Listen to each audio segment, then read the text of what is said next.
So, you want to go to an FGC event. I admit, they mad hype.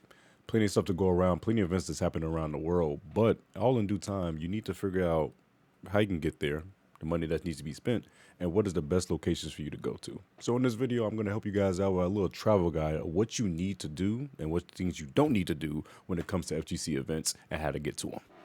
For the sake of this video, I am going to include mostly only U.S. events. When it comes to traveling across, different countries or whatnot, there's a lot more variables that go in, especially people coming in to the U.S. and going out the U.S. There's budget, there's, different times of the year when things go up and down and fluctuate.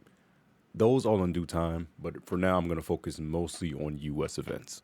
So the event that's coming up actually on the U.S. side of things is called Frosty Frostings. Frosty Frostings is held in Illinois in the Lombard area, not too far away from downtown and O'Hare Airport. O'Hare Airport is about 20-25 minutes away from the venue. Now, with this being said, as you guys can see, you can actually sign up today at StartGG, and I'll go into it right now for the one time for you guys. Currently, to register for Frosty, it is $136 for a competitor. And to be a spectator, it's going to be 102 with platform and all that. So the good rule of thumb to note is that usually at events, there's about $100 to spend if you do it early to get your badge for the entire weekend. Think about that. So we're going to chalk up $100 on the rule book there. After that, we then have the other process of your flights. All right, well, Frosty isn't the best choice for me because you guys don't know I am from Chicago and Frosty is legit 20 minutes from me. But I just picked a random state, so I picked New York because we have a lot of people from the East Coast over there. So the beauty about most of the tournaments that happen in FGC is they're usually announced 6 months prior. And also, they're always around the same time unless the organizer gives a significant change when it comes to dates, hence EVO, like CEO. They usually do that a year in advance, so you have more time to plan. But for most of these events like Frosty, has always been the third weekend of January, between the third weekend of January and the first weekend of February. In this case, it's the last weekend of January going into February. So the beauty about that is makes the planning a lot more easier because registration opened October 1st is currently October 13th, the day I'm making this video. And as you can see from these prices from New York to Chicago right now, they're really reasonable around the $200 mark.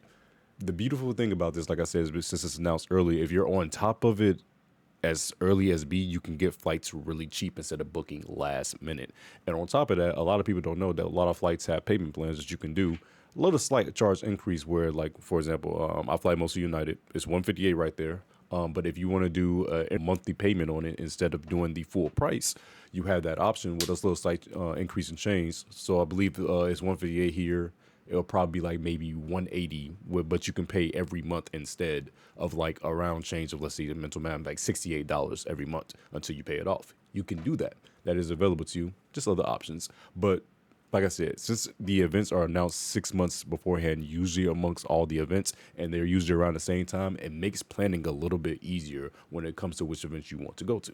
All right, so the big thing about a lot of traveling, like I said, when it comes to flights can usually be taken care of within, like I said, if you plan it properly, you can spend under $300 on flights. But the second thing is now hotel. Now, hotel and rooming can be kind of skewed in some cases. So sadly, if you guys do not know, at Frosty, since it's a very popular event, they announced the hotel rooms opened up at 12 p.m. on October 1st. It took 2 minutes for all the hotel rooms to sell out in the main venue. Yeah, that tends to happen. But the thing is that if you're not on top of it, you do sadly miss it. And being in a hotel in the venue is a lot nice because, you don't have to worry about getting an Uber, walking back and forth to get to, the main ballroom to play the game. And it's the comfort of just being everything all there at once. But if you are one of those unfortunate souls that did not able to get a hotel room in the main venue, there are other options around. So what I like to use is an app called Hotel Tonight. I'm not promoted by them. This is just something I use. Hotel Tonight is a pretty good app because the more you use the app, it's a third-party thing that you can do, but it gives you less prices for the hotels that's around in the area. The more you use it, you actually get discounted prices on the hotels that's around you as well. The only downside to this app is that if you go through this app and you pay, you cannot cancel. That is the only downside to it versus going to the hotel yourself, calling it in, and then you have the cancellation you want to. But when you could do it through this app, you do get less of a price. But when you pay that money, that is there to stay. That's just a note. That's what I use. But I'm gonna show you the map real quick. This is O'Hare Airport, where most of everybody arrives to, and this is where Frosty's being held in Lombard. And as you can see, you're not far away from the city either. So if you really want to, if you get here early, you can actually travel to the city and explore. A lot of people tend to actually come in a little bit early because a lot of the places where these events are being held, you have free time to explore if you want to. We also have Galloping Ghost Arcade that's down here in the Brookfield area if you really want to go over there too, and plenty of attractions that you can have. But let's focus on Lombard for right now. Down here, this is the Western Hotel where Frosty is going to be. Now, if we do hotels in the area over here, you get to see all the other hotels that's in this area. So around in this area, you have the Embassy Suites. There's also another popular one that's right there, 126. Extended Stay, also right there across the street. You got the Hyatt, you got the Township, Extended Stay, Sherp Stay. You have plenty, and the Marriott that's over here too, the Courtyard. You have plenty of options to go around. Now, of course, it's going to be, of course, you want to be in the main venue to be right there, walk downstairs and play your match. But don't be discouraged by seeing the other prices that might be a little less and you might have to walk or take an Uber around there.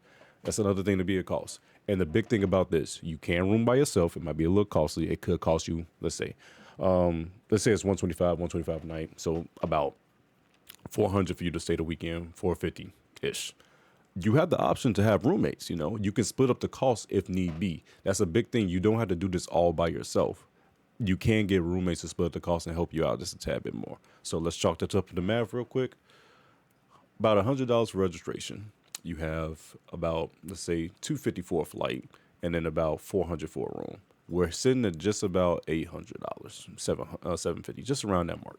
So realistically, at most events, you need about $1,000. The reason why I say $1,000 is because you have the miscellaneous shit. You have the Uber ride from the airport that you most likely will have to take. Uber rides to get back and forth to and fro because you're most likely going to go out to eat with friends or explore the area, do this and third. And you might want to buy merch. Realistically, when you go to these FGC events, you need about $1,000 saved up for your registration for the venue, your flight, your hotel room, and then other activities. Just think about that. $1,000 is a good round number. Don't think of this as a place where you can just honestly, some people think about, well, it's not going to be worth it if I don't win too much because people look at the prize pool constantly.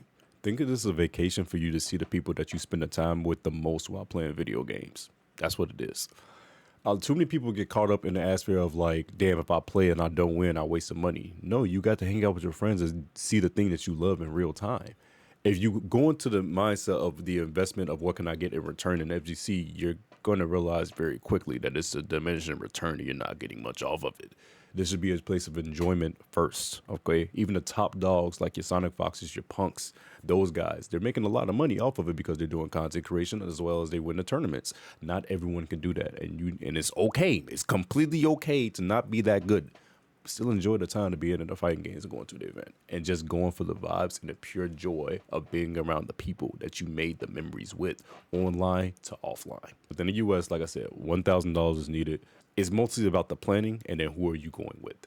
Once you plan it out, like I said, you can book the flight early, get there, and then if you can find some roommates, you can get that, or you can make sure you just reduce the cost by using the app that I told you about, the Hotel Tonight, to decrease the price as well. Those things with proper planning, you can get to most FGC events. Like I said, 6 months in advance, you can put down the PTO, get yourself there, and have a good time. Hey, if you liked it, please like and subscribe. Appreciate you guys for stopping by.